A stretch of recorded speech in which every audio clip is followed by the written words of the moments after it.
कईनी प्यार तोहरा से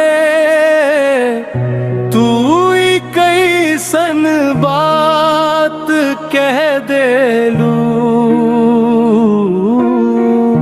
दिल लगवनी तोहरा से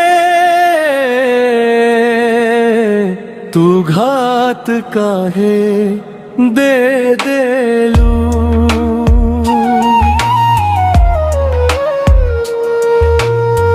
रात भर जागी तोहरे खातिर, नींदियों हमसे रूठ गई।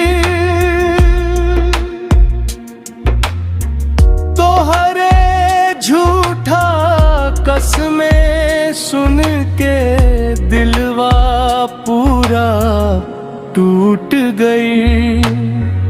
हम तो समझनी अपना जान पुखेल बना के छोड़ देलू। दिल लगवनी तोहरा से तू घात काहे दे देलू।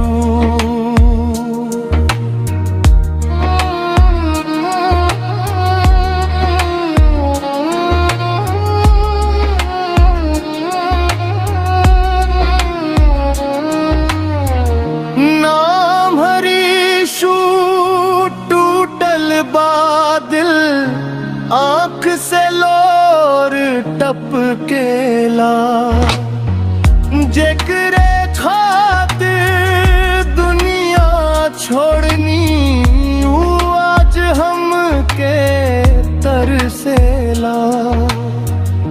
कईनी प्यार तोहरा से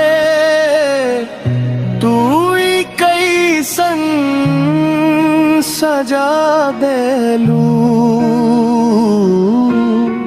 सांस चलेला बाकिर अब जिए के वजह छीन लेलू। तू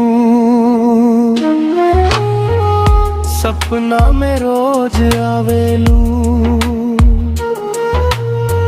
याद बन के सतावेलू। दूर भइला के बादो जान काहे दिल में बसल रहलू। हम ता चाहनी साथ जन्म भर, तू बीच राह में छोड़ गईलू। दिल लगवनी तोहरा से तू घात काहे देलू।